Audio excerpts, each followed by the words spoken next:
Hello everyone, स्वागत है आपका हमारे यूट्यूब चैनल में।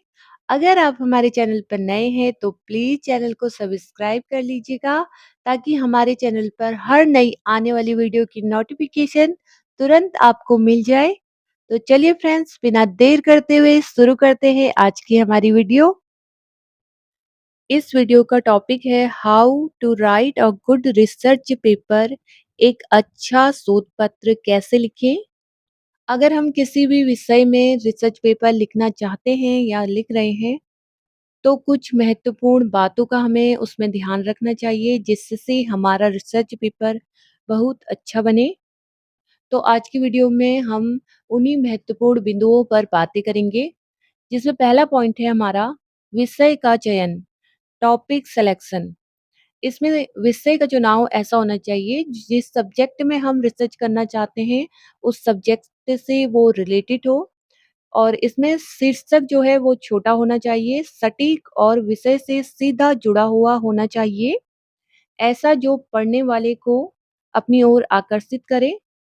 जैसे हम समाजशास्त्र विषय में रिसर्च करना चाहते हैं, तो उसी विषय से जुड़ा हुआ हमारा टॉपिक होना चाहिए और विषय वर्तमान समाज की समस्याओं, बदलावों या सामाजिक संरचनाओं पर आधारित हो। विषय सीमित और स्पष्ट हो, ना कि बहुत व्यापक। बहुत लेंथी टॉपिक हमें नहीं लेना है, हमें शॉर्ट में ही टॉपिक को लेना चाहिए। उस सब्जेक्ट पर पहले से हुए शोध और साहित्य की उपलब्धता जांचनी चाहिए, यानी कि उस सब्जेक्ट में कितने साहित्य यानी लिटरेचर हमारे पास मौजूद है, या हमारी लाइब्रेरी में उस सब्जेक्ट से रिलेटेड कितनी बुक्स पड़ी हैं। पहले एक हमें रीडिंग कर लेनी चाहिए कि इस सब्जेक्ट से रिलेटेड कितना मटेरियल हमारे पास है। फिर हमें उस सब्जेक्ट का चुनाव करना चाहिए ताकि हम उनका रेफरेंसेस आगे दे सकें। दूसरा है शोध का उद्देश्य, ऑब्जेक्टिव ऑफ रिसर्च। रिसर्च का मुख्य उद्देश्य स्पष्ट रूप से लिखें। उद्देश्य को छोटे, स्पष्ट व मेजरेबल पॉइंट में बांटें। उद्देश्य समाज के किसी पहलू को समझने या समस्या का समाधान सुझाने के लिए होना चाहिए। आप अपने रिसर्च पेपर में जो ऑब्जेक्टिव बनाएंगे, वो स्पष्ट रूप से लिखे होने चाहिए, जिससे कि एक अंदाज़ा लग सकता है मोटा-मोटा कि आपका ये रिसर्च पेपर किस चीज़ से रिलेटेड है। ओके। तीसरा पॉइंट है सैद्धांतिक आधार, थियोरेटिकल फ्रेमवर्क। इसमें अगर आप बीए और एमए में रिसर्च कर रहे हैं, तो इसमें रिसर्च के लिए उपयुक्त तो समाजशास्त्रीय सिद्धांत थ्योरी चुनी जाती है और किसी भी विचारक की आप ये थ्योरियाँ पढ़ सकते हैं, फिर उन्हें आज के ज़माने में रिलेट कर सकते हैं। जैसे कॉन्फ्लिक्ट थ्योरी ये दी थी कार्ल मार्क्स ने, तो इसे आप आज की जनरेशन में रिलेट कर सकते हैं, ये कितनी यहाँ की जनरेशन में लागू होती है। ठीक है? चौथा पॉइंट है साहित्य समीक्षा, लिटरेचर रिव्यू। इसमें आप जो किताबें पढ़ सकते हैं और जो भी रिसर्च उस टॉपिक पर हो चुकी है उससे पढ़ सकते हैं, आर्टिकल पढ़ने पड़ेंगे, ठीक है? इसमें जो आपके टॉपिक से रिलेटेड है उससे पॉइंट आउट करते जाएँगी और एक नोट्स बना लेंगे।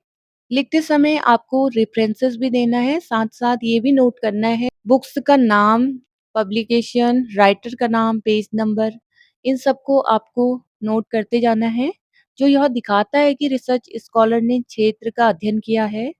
पाँचवाँ पॉइंट है शोध के प्रश्न, रिसर्च क्वेश्चन। रिसर्च प्रश्न सटीक और उत्तर देने योग्य होने चाहिए। फॉर एग्जाम्पल, उत्तराखंड में महिलाओं की शिक्षा का सामाजिक विकास पर क्या प्रभाव पड़ा है? अगर आपके रिसर्च पेपर में हाइपोथेसिस है, तो उसे मेजरेबल और टेस्टेबल बनाएं ताकि आपको एक सही निष्कर्ष प्राप्त हो सके। सिक्स्थ पॉइंट है शोध की विधि, रिसर्च मेथोडोलॉजी। इसमें शोध की तकनीकें चुनी जाती हैं, जैसे प्राइमरी डेटा कलेक्शन, सर्वेक्षण, प्रश्नावली, इंटरव्यू, ऑब्जर्वेशन। अगला है द्वितीयक डेटा संग्रह, सेकेंडरी डाटा कलेक्शन, जिसमें हमको पुस्तकों का चुनाव करना पड़ता है, पत्रिकाएं, जर्नल्स और रिपोर्ट्स का चुनाव किया जाता है इसमें। अगला है नमूना चयन तकनीक यानी सैम्पलिंग टेक्निक। इसमें संभाव्यता नमूना, रैंडम सैंपलिंग, स्तरीकृत सैंपलिंग, प्रणालीगत सैंपलिंग आदि शामिल होते हैं। अगला है असंभाव्यता नमूना यानी नॉन प्रोबेबिलिटी सैंपलिंग, जिसमें सुविधा आधारित, प्रयोजन आधारित और स्नोबॉल आदि सैंपलिंग को हम शामिल कर सकते हैं अपने रिसर्च पेपर में। अगला है डेटा विश्लेषण तकनीक यानी डाटा एनालिसिस टेक्निक, जिसमें मात्रात्मक सांख्यिकी, ग्राफ्स, गुणात्मक विषय कथाएं आदि टेक्निक इसमें शामिल होती हैं। सातवां पॉइंट है डेटा संग्रह यानी डाटा कलेक्शन। डेटा सही और विश्वसनीय स्रोत से एकत्रित करें। प्राइमरी डेटा के लिए नैतिक विचारों का ध्यान रखें। सभी प्रश्न और उत्तर रिकॉर्ड करें ताकि आगे एनालिसिस आसान हो सके। आठवां पॉइंट है डेटा विश्लेषण यानी डाटा एनालिसिस। एकत्रित डेटा को व्यवस्थित तरीके से एनालाइज करें। गुणात्मक डेटा के लिए तालिका और ग्राफ्स का उपयोग करें। मात्रात्मक डेटा के लिए विषयगत विश्लेषण करें, जिससे निष्कर्ष सीधे और स्पष्ट रखे जा सकें। नौवां पॉइंट है निष्कर्ष यानी कंक्लूजन। इसमें आप रिसर्च प्रश्नों के उत्तर निष्कर्ष में दे सकते हैं यानी पॉइंट वाइज भी बना सकते हैं। अपने निष्कर्ष को सैद्धांतिक आधार और डेटा से जोड़ें। अगर कोई इसमें लिमिटेशन है तो उसका भी उल्लेख कर सकते हैं। 10वां पॉइंट है संदर्भ यानी रेफरेंसेस। इसे एपीए, एमएलए या शिकागो स्टाइल में करें। सभी बुक्स, जर्नल्स, वेबसाइट का सही उल्लेख जरूरी है। इससे रिसर्च पेपर क्रिएटेबल और प्लेगरिज्म फ्री बनता है।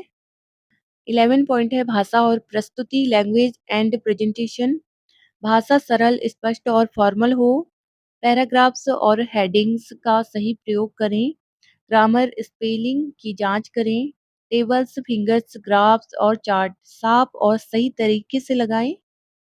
12 पॉइंट है नैतिकता। इसमें पार्टिसिपेंट की प्राइवेसी और कंसेंट का ध्यान रखें। किसी के भी रिसर्च पेपर का डाटा चोरी बिल्कुल ना करें। ओरिजिनल रिसर्च पेपर प्रस्तुत करें। अगला पॉइंट है समीक्षा और सुधार, रिव्यू एंड एडिटिंग। ड्राफ्ट तैयार होने के बाद अपने रिसर्च पेपर को कई बार पढ़ें। उसमें से एक्स्ट्रा पॉइंट आप हटाएं।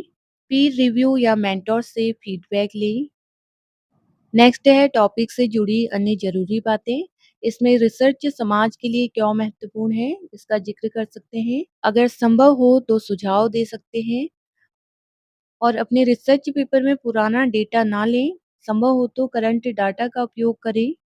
ओके फ्रेंड्स, आज की वीडियो यहीं पर समाप्त करते हैं। अगर आप हमारे चैनल पर नए हैं तो प्लीज़ चैनल को सब्सक्राइब कर दीजिएगा, ताकि हमारे चैनल पर हर नई आने वाली वीडियो की नोटिफिकेशन तुरंत आपको मिल जाए।